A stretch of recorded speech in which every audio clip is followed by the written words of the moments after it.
जय हिंद दोस्तों। आज मैं आपको सुना रहा हूं वॉरेन हेस्टिंग्स की कहानी जीके स्टाइल में। दोस्तों, यह कहानी आपको परीक्षा में भी काम आएगी और याद भी हो जाएगी। दोस्तों, वॉरेन हेस्टिंग्स का जन्म 6 दिसंबर 1732 में इंग्लैंड में हुआ। इसे 1750 में ईस्ट इंडिया कंपनी की नौकरी मिली।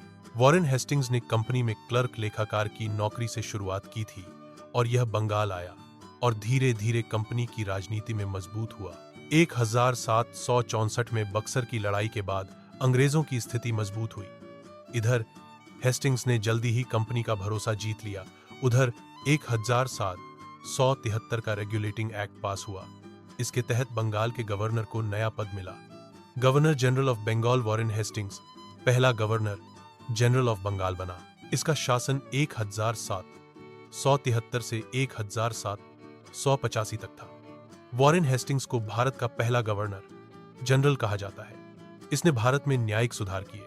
1773 में कलकत्ता में सुप्रीम कोर्ट की स्थापना की, दीवानी और फौजदारी अदालतों की व्यवस्था बनाई, राजस्व वसूली की व्यवस्था मजबूत की और कलकत्ता को केंद्र बनाकर कंपनी का प्रशासन चलाया तथा मैसूर के हैदर अली और मराठों से युद्ध किए ब्रिटिश सत्ता को मजबूत किया। इन्हीं के समय एशियाटिक सोसाइटी ऑफ बंगाल की स्थापना सर विलियम जोन्स ने 1784 में की थी।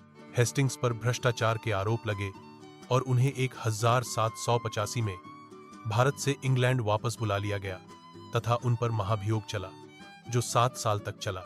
अंत में 1795 में वह बरी हो गए। हेस्टिंग्स पर इंग्लैंड में चलाया गया। यह मुकदमा ब्रिटिश इतिहास का सबसे लंबा मुकदमा था। मुकदमे के बाद उन्होंने सार्वजनिक जीवन से दूरी बना ली। 22 अगस्त 1818 में इंग्लैंड में इनकी मृत्यु हो गई।